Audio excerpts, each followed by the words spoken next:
नमस्कार दोस्तों, स्वागत है आपका क्लास 24 आरएस में। राजस्थान का सबसे तेजी से बढ़ता हुआ आरएस का लिए डेडिकेटेड चैनल।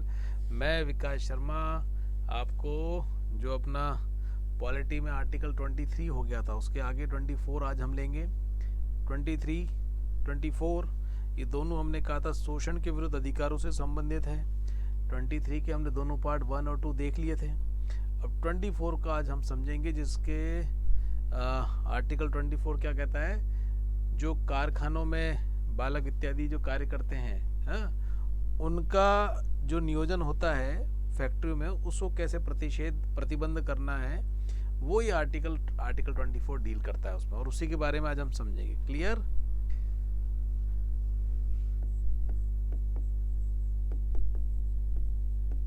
आर्टिकल 24 क्या कहता है? आर्टिकल 24 कारखानों आदि में बालकों के नियोजन पर प्रतिबंध। कारखानों आदि में बालकों के नियोजन पर प्रतिबंध है ना।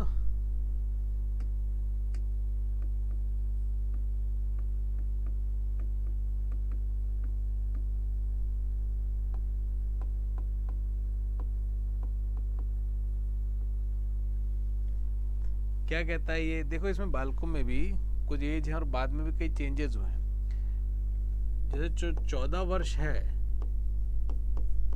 और 14 वर्ष से यदि कम आयु का कोई बालक है और किसी कारखाने या खान इत्यादि में काम करने के लिए वहां पर उसको डिप्लॉय कर रखा है या वहां पर उसका नियोजन कर रखा है, तो भैया दंडनीय अपराध हो जाएगा।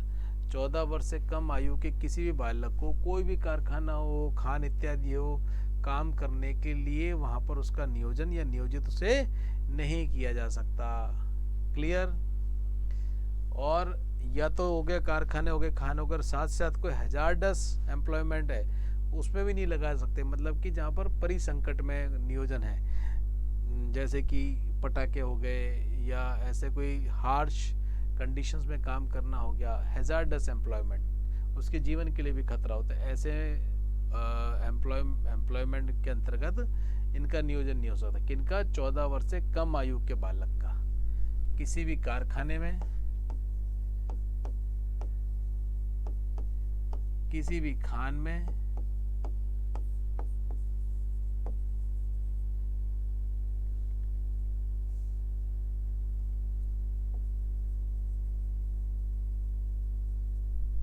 या कोई भी हैजार्डस आप कह सकते हैं एम्प्लॉयमेंट में। क्लियर?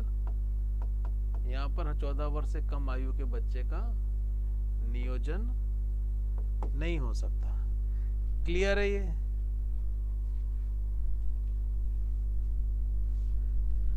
अब देखो, इसमें दोस्तों कुछ कानून हैं, वो आपको ध्यान में रहने चाहिए कि संसद ने भी कुछ कानून बनाए कि 14 वर्ष से कम उम्र के बच्चों को आप जोखिमपूर्ण कार्यों में नहीं लगा सकते, है ना। जैसे कि कारखाना कानून है, एक खान अधिनियम है, श्रम अधिनियम है, बाल श्रम अधिनियम है, 1986 वाला। एक बाल श्रम 2016 में जो नया है, बाल श्रम निषेध एवं नियमन संशोधन अधिनियम है 2016 में। ये अपने आरएस मेंस में भी है। आरएस मेंस में भी ये बाल श्रम निषेध एवं नियमन संशोधन अधिनियम अपने है। और यदि मैं श्रम की बात करूं, बाल श्रम की बात करूं, तो कैलाश सत्यार्थी को आप सब जानते ही हैं। 2014 में इनको नोबेल शांति का पुरस्कार भी इसीलिए मिला हुआ है। और ये क्या करते थे कैलाश सत्यार्थी जी? जो कालीनों में, ईंट भट्टों में, कांच इत्यादि में, कोई खदानों में घरेलू बाल मजदूर हैं, कोई खतरनाक उद्योगों में संलग्न है, तो उसको क्या करते थे? वहां जाके मुक्त करा के लेके आते थे। वहां पर मुक्त करा के लेके आते थे। और उनका एक संगठन जो था बचपन बचाओ आंदोलन, बचपन बचाओ आंदोलन के अंतर्गत उनका कैसे नियोजन करना, पुनर्विकास करना, मेंटली उनको दोबारा से कैसे स्ट्रांग करना, पढ़ाई लिखाई इत्यादि उनके लिए सारे वही प्रकल्प करना, जिससे कि वो पुनः एक संसाधन के रूप में खड़े हो सकें। तो 2014 में शांति का नोबेल पुरस्कार इसीलिए मिला था। किसको? कैलाश सत्यार्थी जी को। जो ऐसे श्रमिक बच्चों को उन्होंने ऐसे खतरनाक उद्योगों से मुक्त कराया और उन्हें पुनः खड़ा किया। और उनके संगठन का नाम क्या था? बचपन बचाओ आंदोलन। क्या था? बचपन बचाओ आंदोलन 2014।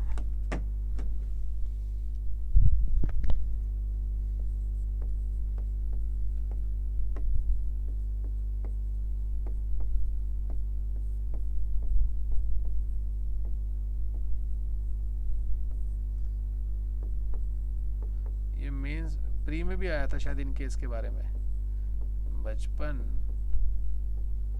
बचाओ आंदोलन। क्लियर है? चलिए अब समझते हैं आर्टिकल 25 से 28, 23-24 अपना हो गया, 23-24 हो गया। अब हम देखेंगे आर्टिकल 25 से 28, ये क्या कहता है। ये जो हल्ला देखते हो ना हमारे भारत देश में, धर्म की बड़ी स्वतंत्रता है, जस्ता जो कुछ भी बोल के चले जाता है, तो धर्म के स्वतंत्रता का अधिकार 25 से 28 है, उसको भी आपको आज जानना चाहिए। तो बड़ा हॉट विषय रहा है अभी कुछ समय में। आर्टिकल 25 से 28 ये क्या कहता है, धर्म की स्वतंत्रता का अधिकार। क्या धर्म को कैसे भी पालन कर लो, कुछ ही बोल जाओ, यही होता होगा। अभी देखते हैं धर्म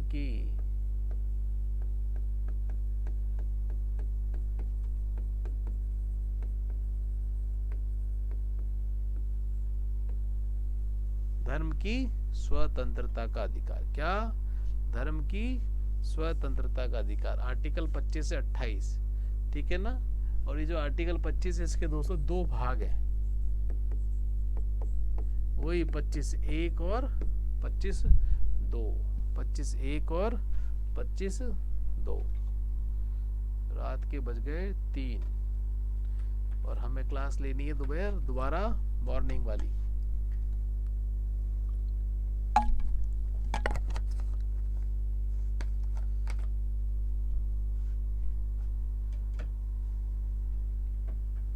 चलिए 25 से क्या कहता है, 25 से कहता है कि जो भी व्यक्ति हैं उनको जो भी धर्म मानते हैं या जो भी मत मानते हैं, अंतःकरण से उसको मानने की आपको स्वतंत्रता है। जैसा आपका मत संप्रदाय है उसके अनुसार आपको आचरण करने की स्वतंत्रता है, उसके अनुसार आपको प्रचार करने का कोई सामान रखने का भी आपको, कि किताब है, कोई कंठी है, कोई माला है, झाड़ फूंक के लिए खुद रखते होंगे, तो इसी प्रकार से आपको प्रचार करने का सामान रखने का भी क्या हक है। मतलब कि 25(1) कहता है सभी व्यक्ति को अंतःकरण की स्वतंत्रता का, धर्म को अबाध रूप से मानने का, आचरण करने का और प्रचार करने का समान हक है सबको, जितने भी प्रकार के मत पंथ इत्यादि मानने वाले हैं। क्या बोला मैंने? सभी व्यक्तियों को अंतःकरण की स्वतंत्रता, अंतःकरण की स्वतंत्रता, साथ ही साथ क्या है, धर्म को अबाध रूप से मानने की, धर्म को अबाध रूप से मान लिया और मान के क्या करोगे साहब, उसके अनुसार आचरण करोगे, आचरण करने की, धर्म को प्रचार करने की आपको क्या है, समान हक होगा। ऐसा नहीं कि भैया एक पंथ संप्रदाय को तो आपने हक दे दिया और दूसरे को नहीं दिया, नहीं, है सबको है। हाँ, लेकिन दोस्तों 25(2) क्या करता है, ऐसा नहीं है कि आपका पंथ संप्रदाय ऐसे हो गया कि रोज सुबह उठ के बाटे मारने हैं आपको, और आप बाटे मारने शुरू हो जाए और कह दो साहब हमें स्वतंत्रता मिली हुई कि हम तो क्या इसी तरीके का काम करेंगे क्योंकि हमारे धर्म में बता रखा है। धर्म तो नहीं, हमारे मतलब पंथ संप्रदाय में बता रखा है। तो ध्यान रखना, आर्टिकल 25(2) भी क्या करता है, फिर नेक्स्ट उसने कहा है कि हम भैया युक्त आप पे क्या लगा सकते हैं, निर्बंधन लगा सकते हैं। क्या? युक्त निर्बंधन, युक्त निर्बंधन लगा सकते हैं, युक्त निर्बंधन लगा सकते हैं। स्पष्ट है? देखो आर्टिकल 25 में दो चीजों का विशेष ध्यान रखना, जैसे कि आर्टिकल 25 में सिख हैं, तो ये साफ क्या रखा है कि आर्टिकल 25 में सिखों को कृपाण धारण करने का अधिकार हो, क्योंकि वो उनका इटरनल पार्ट है, उनके मत पतन संप्रदाय का, अपने धर्म का इटरनल पार्ट है कृपाण धारण करना। क्लियर है ना? तो आर्टिकल 25 है जिसमें सिखों को कृपाण धारण करने का अधिकार दिया गया है। क्लियर? और ध्यान रखना जो हिंदू शब्द है, हिंदू शब्द के अंतर्गत ये जो आपके बौद्ध, जैन, सिख, ये भी हिंदू शब्द के अंतर्गत ही आते हैं। क्लियर है बात? आर्टिकल 25 सिखों को कृपाण रखने का अधिकार है, हिंदू शब्द में जैन, सिख, बौद्ध ये भी इसके अंतर्गत ही शामिल होते हैं। ये बात भी आपको क्लियर हो गई होगी। भैया अभी हमें अपडेट नहीं करना। चलिए अगली चीज देखें, आपने एक केस सुना होगा फादर स्टैनिस्लॉस वाला, मध्य प्रदेश में हुआ था, ठीक है ना। एक केस था फादर स्टैनिस्लॉस बनाम मध्य प्रदेश राज्य 1977 में। उसमें एक प्रश्न उठाया गया था कि क्या कर रहे थे ये, धर्म के प्रसार के अंतर्गत धर्मांतरण करते थे। सिख लोग तो खूब करते हैं, जब मैं कॉलेज में था तो तब भी हमने खूब पकड़े थे, कॉलेज के बाद भी हमने इनको बहुत पकड़े थे। हाँ, आपको स्टोरी सुनाऊंगा। अभी तो क्या, मैं चाहता हूँ कि ये सेशन आपको ले लूँ, मैं सेशन में एक बार आपका ये ले लूँ। हाँ, तो सर्वोच्च न्यायालय के ने इस केस में बेसिकली निर्णय भी दिया था कि आर्टिकल 25 के तहत धर्मांतरण करवाने का अधिकार मूल अधिकार नहीं है। हाँ, कि आप किसी का धर्म परिवर्तन कर रहे हो तो ये आपको मूल अधिकार नहीं है। हाँ, ये कह रखा है उसने कि भैया कोई स्वेच्छा से चाहता है अपना मत पंथ परिवर्तन करना तो कर सकता है, लेकिन आप क्या नहीं कर सकते। हाँ, आपको ये कोई मूल अधिकार ही नहीं प्राप्त है कि भैया कि आप किसी का भी धर्मांतरण करवा दो। स्पष्ट है बात। हाँ, अब एक इंपॉर्टेंट आर्टिकल 26 दे दो। मान लिया आपने अबाध रूप से अपने जो भी धर्म है, तो आर्टिकल 26 क्या कहता है कि अब मान तो लिया, इसको प्रबंध करने की भी आपको स्वतंत्रता देते हैं। क्या, धार्मिक कार्यों के प्रबंध की भी आपको स्वतंत्रता दी जाती है।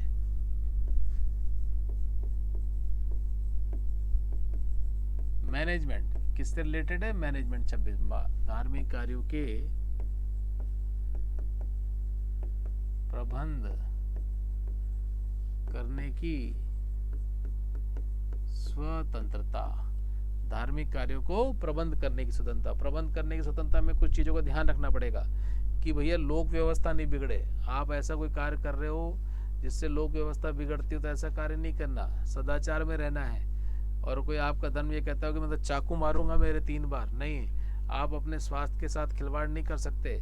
कहने का तात्पर्य है जो भी आप धार्मिक कार्यों का प्रबंध करेंगे वो लोक व्यवस्था, सदाचार और स्वास्थ्य इसके अधीन रहते हुए ही करेंगे, इसके अलावा नहीं कर सकते। स्पष्ट है? Very good. अब इसमें दोस्तों कुछ बातें समझते चलो।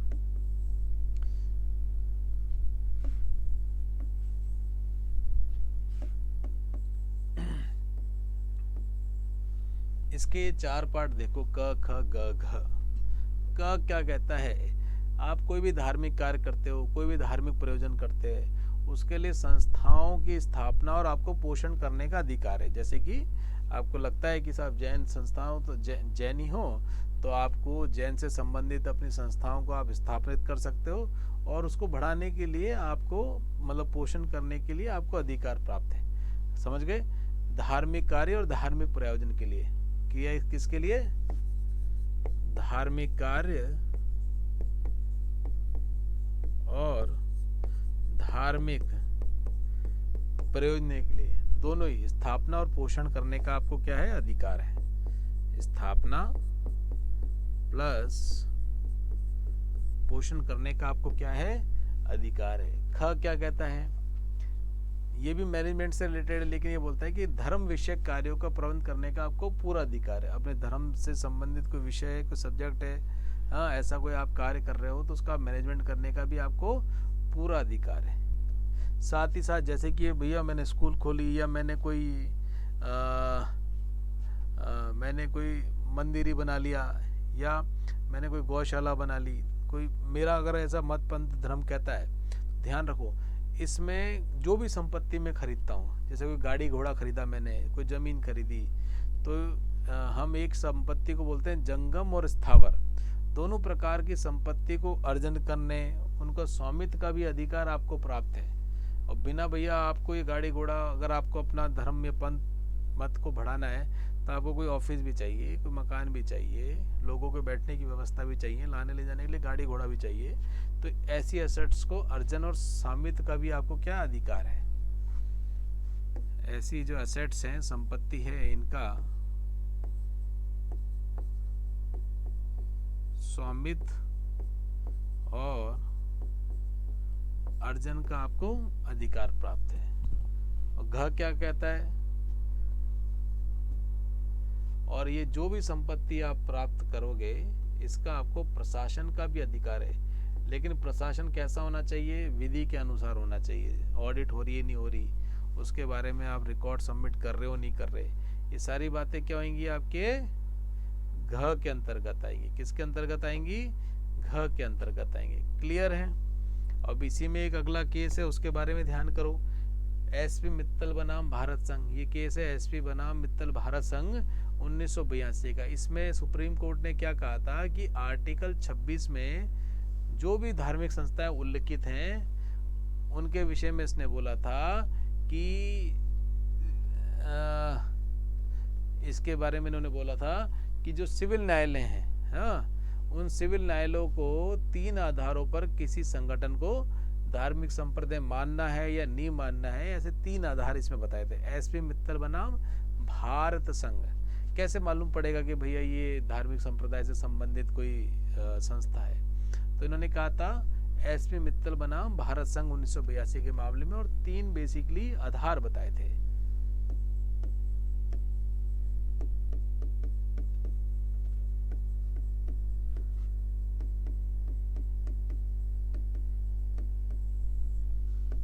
क्या 3 आधार बताए थे वो? पहला अधिकार ये बताया था कि भैया देखो, मतपंथ संप्रदाय में हम क्या देखते हैं, व्यक्तियों का समूह देखते हैं, बड़े बड़े पंडाल देखते हैं। तो ध्यान रखो, ऐसे व्यक्तियों का समूह जिनका विश्वास किसी स्पिरिचुअल डेवलपमेंट से जुड़ी हुई कॉमन वे ऑफ लाइफ होनी चाहिए। जैसे कि रोज सुबह उठ के सब सफेद कपड़े पहन रहे हैं, एक कॉमन वे ऑफ लाइफ बना ली, सबकी एक समान होनी चाहिए। और उससे क्या हो रहा है, यदि उनका स्पिरिचुअल डेवलपमेंट हो रहा है, आध्यात्मिक विकास होना चाहिए। पहला आधार तो क्या बोला था, एक तो व्यक्तियों का समूह होना चाहिए। क्या होना चाहिए? पहला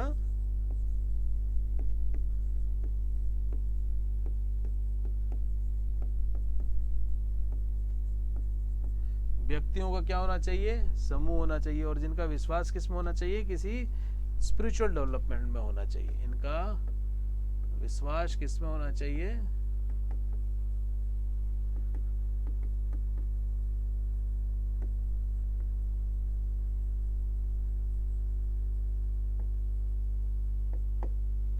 स्पिरिचुअल डेवलपमेंट में होना चाहिए। हाँ, और ऐसा जो भी काम करें उसमें, ये जो भी सब काम करें, और ये क्या होनी चाहिए, कॉमन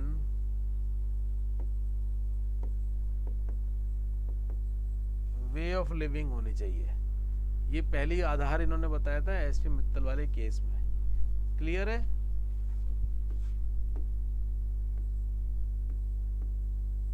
दूसरा आधार क्या बताया था? दूसरा आधार बोला कि ऐसा कोई भी धार्मिक समूह तो उनका कोई संगठनिक ढांचा होना चाहिए। जैसे कि हम सिख पे देखते हैं कि अकाल तख्त हो गया, हाँ, एसपीजी हो गया, वो बोलते हैं ना कमेटी के, उनके चुनाव भी होते रहते हैं। तो उनका एक सांगठनिक एक प्रत्यय लगा है, सॉरी, सांगठनिक ढांचा भी होना चाहिए।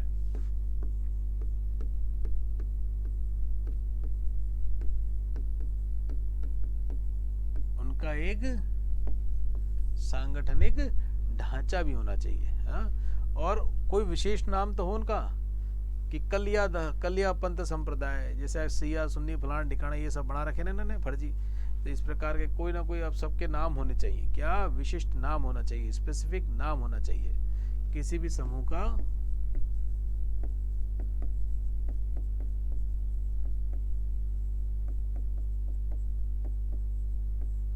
विशिष्ट नाम होना चाहिए। क्लियर है? स्पेसिफिक नेम होना चाहिए। ये क्या कौन बोलता है?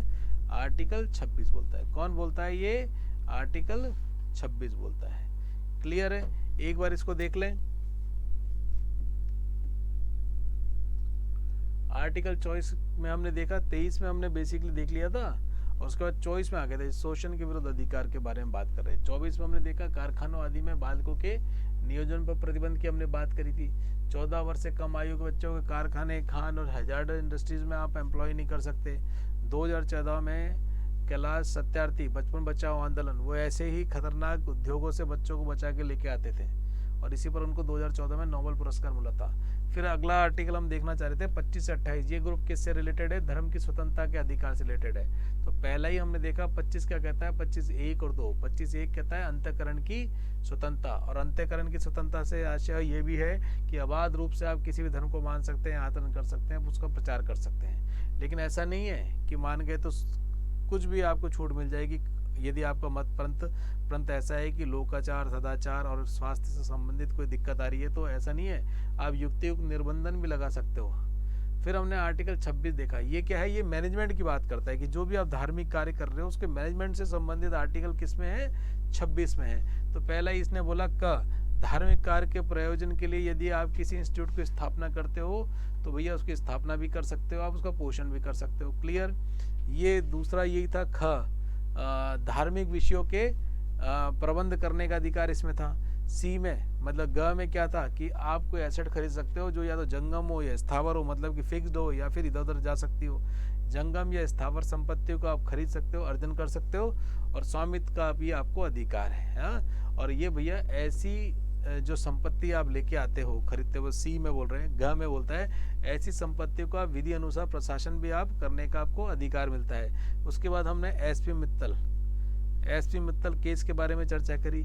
एसपी मित्तल वर्सेस भारत संघ केस, ये क्या बोलता है कि भैया देखो कुछ आधार इसने तय किए थे कि आप धार्मिक किसको मानोगे, संस्था को। तो भैया कुछ जो भी आप मानेंगे किसी भी धार्मिक संस्थाओं के संदर्भ में उन्होंने कहा कि मानने के लिए कुछ आधार तय किए, जैसे कि व्यक्तियों का समूह होना चाहिए, एक विश्वास होना चाहिए। क्यों होना चाहिए, और वो स्पिरिचुअल डेवलपमेंट करने के लिए होना चाहिए, और उनकी एक कॉमन वे ऑफ लाइफ या लिविंग होनी चाहिए। ये बात किसने कही थी, एसपी मित्तल ने पहला अपनी बात के अंतर्गत आधार बताया था। दूसरा आधार बताया कि भैया आप काम धाम तो कर रहे हो, कोई अपना मत है उसको आगे बढ़ा रहे हो, तो उसके लिए आपका कोई एक ऑर्गेनाइजेशनल स्ट्रक्चर होना चाहिए, एक सांगठनिक ढांचा होना चाहिए।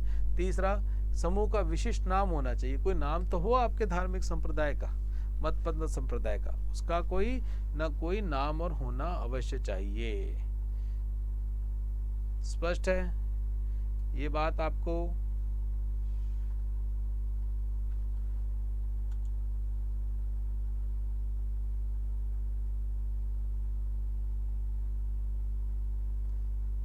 चलो बहुत बढ़िया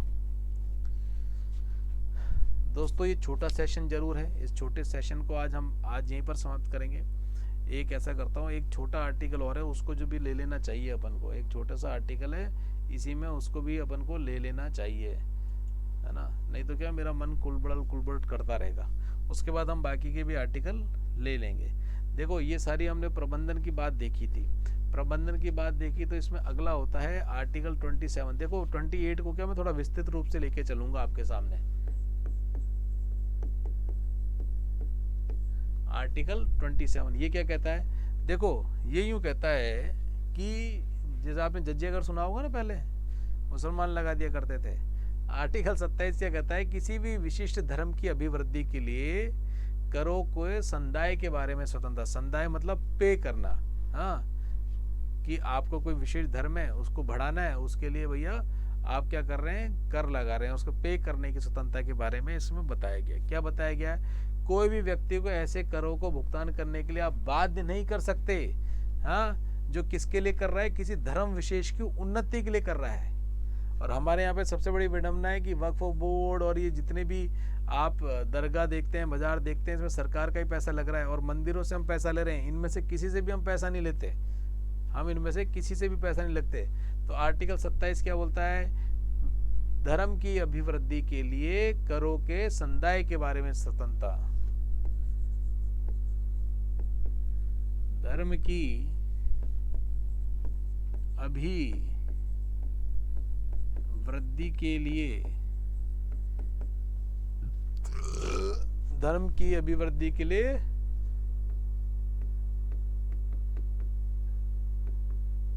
करों की संदाय। संदाय का मतलब होता है पे करना। क्या संदाय का मतलब होता है पे करना। संदाय के बारे में स्वतंत्रता, धर्म की अभिवृद्धि के लिए करों की संदाय के बारे में स्वतंत्रता। और ये क्या बोल रहा है, बड़ी ऑब्वियस सी बात है, अरे भैया आप मुझे बाध्य नहीं कर सकते किसी पर्टिकुलर एक धर्म के लिए, फिर दूसरा धर्म वाला भी आ जाएगा कि टैक्स लगाओ, हाँ वो भी आ जाएगा। किसी भी व्यक्ति को आप ऐसे करके भुगतान करने के लिए बाध्य नहीं कर सकते जिसकी प्रोसीड किसी धर्म विशेष की उन्नति के लिए की जाती हो। क्लियर? अब इसमें एक बात ध्यान रखना, इसमें टैक्स को तो निषेध किया है, लेकिन कोई आप शुल्क लगाते हैं उसको नहीं निषेध कर रखा। हाँ, अनुच्छेद 27 जो है ये टैक्स कोई लगाते हैं उसको तो निषेध करता है, लेकिन शुल्क लगाने को निषेध नहीं करता। समझ गए? एक बात और समझो, जो राज्य है कोई विशेष धर्म विशेष की उन्नति के लिए आपका जो राज्य का धन है, हाँ, उसका प्रयोग नहीं करेगा, लेकिन जम के हो ही रहा है। हाँ, लेकिन ध्यान रखो, कोई राज्य विभिन्न धर्मों को समान महत्व देते हुए धन खर्च करता है तो इसका उल्लंघन नहीं माना जाएगा। जैसे कि ABC 3 पंथ संप्रदाय हैं, तीनों को 100-100 रुपये खर्च कर रहे हैं, तो बोला साहब कोई इसका आर्टिकल 27 का वायलेशन नहीं हो रहा। लेकिन A को ही आपने क्या दे दिया, 250 रुपये दे दिए, और B को आपने 50 दे दिया, और C को तो कुछ दिया ही नहीं, तो यहाँ पर आर्टिकल 27 का वायलेशन हो रहा है। बोला देना पड़ेगा तो आपको सबको समान रूप से आपको सहयोग या योगदान करना पड़ेगा, या उसके ऊपर खर्च करना पड़ेगा। क्लियर है? क्लियर है? मतलब सरकारी धन का प्रयोग समान रूप से होना चाहिए। चलें आगे।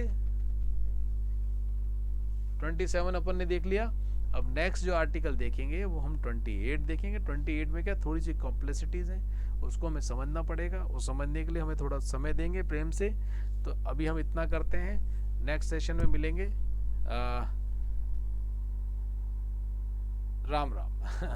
नेक्स्ट सेशन मतलब कि 8 या 9 तारीख को अपना फिर जो सेशन होगा उसमें अपन मिलेंगे। चलिए, धन्यवाद।